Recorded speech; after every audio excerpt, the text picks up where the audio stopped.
ជាបទព្រំដែនត្រូវបានគ្រប់គ្រងនិយមមួយចំនួនតូចនៅក្នុងប្រទេសកម្ពុជានិងប្រទេសថៃបានយកធ្វើជាប្រធានបទដើម្បីរុញច្រានឲ្យមានការកើនកម្ដៅរវាងប្រទេសទាំងពីរនៅប្រជាជនទាំងពីរបញ្ហានេះបានឈានដល់ការផ្ទុះអាវុធ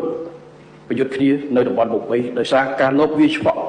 របស់កងទ័ពថៃមកលើទីតាំងឈរជើងរបស់កងទ័ពកម្ពុជានៅក្នុងដែនអធិបតេយ្យភាពរបស់កម្ពុជាដែលបណ្ដាលឲ្យពលីយោធិនយើងមួយរូបគឺប្រណិប័លឯកសួនរងដែលខ្ញុំសូមចូលរួមរំលែកទុកសារជាថ្មីក៏ដូចជាការកើនឡើងកម្ដៅកាត់តែខ្លាំងឡើងនៅតំបន់ប្រាសាទតំបន់និងតំបន់ប្រាសាទមួយចំនួននៅទិសបណ្ដោះបិជ័យដែលអាចឈានទៅដល់ការប្រឈមដាក់គ្នាជាថ្មីទោះបីជារដ្ឋាភិបាលទាំងពីរ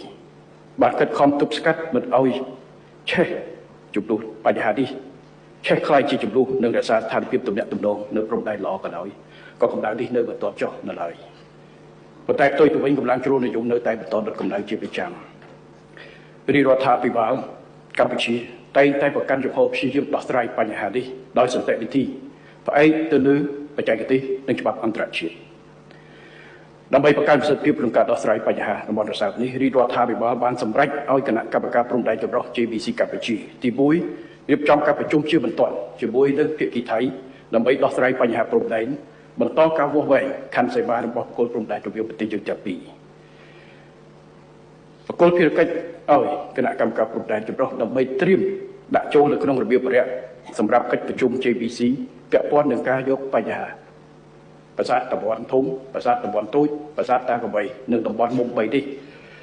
ដើម្បីទៅតុលាការយុត្តិធម៌អន្តរជាតិ ICJ តែម្ដងដើម្បីពន្លត់បញ្ហានេះជាជាងអង្គុយបកស្រាយ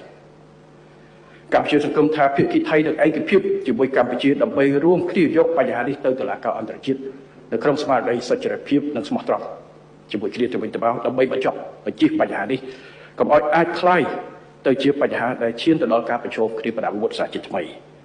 ដោយសារភាពមិនច្បាស់លាស់ពីករណីព្រំដែនក៏ដូចជា MOU ឆ្នាំ2000នេះកម្ពុជាសូមបញ្ជាក់ថាហើយខ្ញុំសូមបញ្ជាក់ថាទោះបីជាភាគីថៃមិនឯកភាពជាមួយយើងនៅក្នុងការយកបញ្ហានេះទៅ ICJ ក៏កម្ពុជានឹងប្តឹងទៅ ICJ លើបញ្ហានេះដើម្បីបញ្ចប់បញ្ហានេះនិងពន្លត់បញ្ហានេះតែម្ដងកុំឲ្យមានបញ្ហាសពិចសពើគ្នាជាពិសេសការធ្លាក់ចូលទៅក្នុងការបំផុសរុញច្រានដោយក្រុមជននិយមមួយក្រាបទូចនៅក្នុងប្រទេសថៃនិងកម្ពុជាដែលអាចឈានទៅដល់ការផ្ទុះអាវុធនិងការប្រឈមគ្នាអញ្ចឹងកិច្ចការនេះគឺជាការសម្រេចចិត្តរបស់រដ្ឋាភិបាលខ្ញុំក៏សូមបញ្ជាក់ជូនអង្គសមាជក៏ដូចជាប្រជាពលរដ្ឋកម្ពុជាផងដែរថាបើទោះជាកម្ពុជាព្យាយាមដោះស្រាយបញ្ហាព្រំដែនដោយសន្តិវិធីតាមយន្តការបច្ចេកទេសនៅផ្អែកលើមូលដ្ឋានច្បាប់អន្តរជាតិក៏ប៉ុន្តែកម្ពុជារក្សាសិទ្ធិនៅក្នុងការការពារបូរណភាពទឹកដីរបស់ខ្លួនតាមគ្រប់មធ្យោបាយរួមទាំងការប្រើប្រាស់កម្លាំងប្រអាវុធបើសិនជាមានការប៉ុនប៉ងរំលោភដែនអធិបតេយ្យភាពរបស់កម្ពុជាដោយប្រើប្រាស់កម្លាំងប្រអាវុធនេះគឺជាការបដិញ្ញាចិត្តរបស់រដ្ឋាភិបាល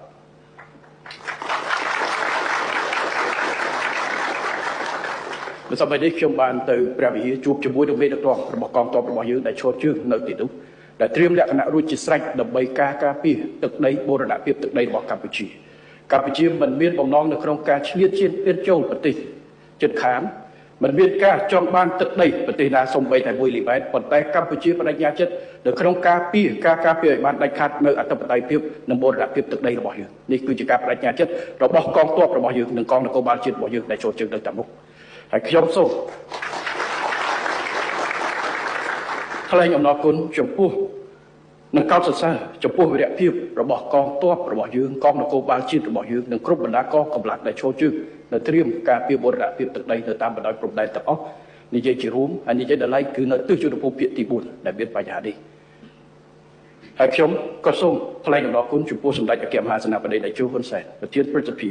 ដែលតែងតែផ្ដល់ការគាំទ្រដឹកនាំនិងលើកទឹកចិត្តជាប្រចាំចំពោះវីរៈកងទ័ពដែលឈរជើងការពារតាមបណ្ដោយព្រំដែនរបស់យើងរួមទាំងកងកម្លាំងប្រដាប់អាវុធគ្រប់ប្រភេទកងនគរបាលជាតិកន្លងទៅក៏ដូចជាពេលនេះហើយក៏ដូចជាបានបំផុសចលនាដើម្បីជំរុញនៅខឿនការពារជាតិរបស់ប្រជាជនដែលគៀកោនឹងលើកប្រជាពលរដ្ឋទូទាំងប្រទេសនៅក្នុងការលើកទឹកចិត្តទៅដល់កងកម្លាំងរបស់យើងដែលត្រៀមខ្លួនជាស្រេចដើម្បីការពារបូរណភាពទឹកដីហ ហើយខ្ញុំសូម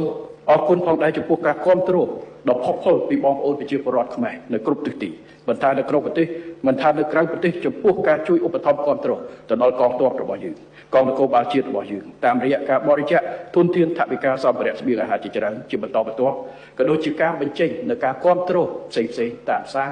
តាម Facebook តាមគ្រប់រូបភាពដើម្បីគ្រប់គ្រងដល់បងប្អូនរបស់យើង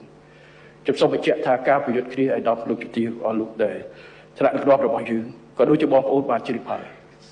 ការជួយឧបត្ថម្ភមិនមែនត្រឹមតែស្បៀងមិនមែនត្រឹមតែថវិកានោះទេការធានាស្បៀងការធានាថវិការាជរដ្ឋាភិបាលយើងបានធានាក្រសួងការពិជាតិអាដាមបដិយុរដ្ឋមន្ត្រីជាសីហាបានទៅចូលជើងទៅទីនោះអាដាម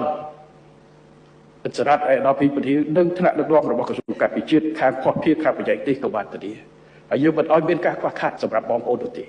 ប៉ុន្តែការជួយឧបត្ថម្ភគ្រប់គ្រងបន្ថែមរបស់ប្រជាពលរដ្ឋយើងមិនត្រឹមតែជាស្បៀងជាសម្ភារៈប៉ុន្តែសំខាន់គឺជាការលើកទឹកចិត្តសំខាន់ណាស់សម្រាប់កងទ័ពរបស់យើងដែលដឹងថាប្រជាពលរដ្ឋយើងគ្រប់ទិសទីនៅពីក្រោយកងទ័ពរបស់យើងដើម្បីបំពេញកាតព្វកិច្ចការពារទឹកដីរបស់យើងនៅឲ្យបានជោគជ័យនេះគឺជាសារធំណាស់សម្រាប់បងប្អូនរបស់យើងហើយខ្ញុំសូមអំពាវនាវសូមបន្តការគ្រប់គ្រងនិងការរួមគ្នាដើម្បីលើកទឹកចិត្តកងកម្លាំងរបស់យើងហើយពេលជាមួយគ្នាក៏ខ្ញុំសូមអំពាវនាវសារជាថ្មីចំពោះបងប្អូនប្រជាពលរដ្ឋខ្មែរមួយចំនួនមិនទោះជាមាននិន្នាការណាក៏ដោយសូមកុំធ្វើសកម្មភាពណាដែលប៉ះពាល់ទៅដល់ទឹកចិត្តរបស់កម្ពុជារបស់យើងពេលនេះជាពេលដែលប្រទេសជាតិរបស់យើងទាំងមូលត្រូវរួមគ្នាដើម្បីត្រៀមលក្ខណៈការពារជាតិការពារបូរណភាពទឹកដីរបស់យើងជាពិសេសរួមគ្នានៅក្រោយកងទ័ពរបស់យើងដើម្បីការពារទឹកដីនេះគឺជាពេលវេលាដែលសមាជិករឿងនយោបាយរឿងភាពខុសគ្នាយើងនិយាយពេលផ្សេងប៉ុន្តែនិយាយអ្វីដែលប៉ះពាល់ដល់ទឹកចិត្តនិងស្មារតីការពារទឹកចិត្តរបស់ទឹកដីរបស់បងប្អូនសូមលោកទៅបាទមិនមែនពេលចំណេញគេចំណេញនយោបាយផ្ទៃក្នុងប្រឆាំងគ្នាអីនោះទេប៉ុន្តែជាការមូលមតិគ្នាមូលចិត្តមូលគំនិតរួមគ្នាព្រោះអ្វីដែលជាហានិភ័យគឺទឹកដីនិងជីវិតកងទ័ពរបស់យើងជាក្នុងន័យនេះខ្ញុំសូមសារជាថ្មីអរគុណទៅដល់ប្រជាពលរដ្ឋយើងទូទាំងប្រទេសហើយក៏សូមអំពាវនាវបន្តគ្រប់គ្រងលើកទឹកចិត្តដល់កងទ័ពរបស់យើងតទៅទៀត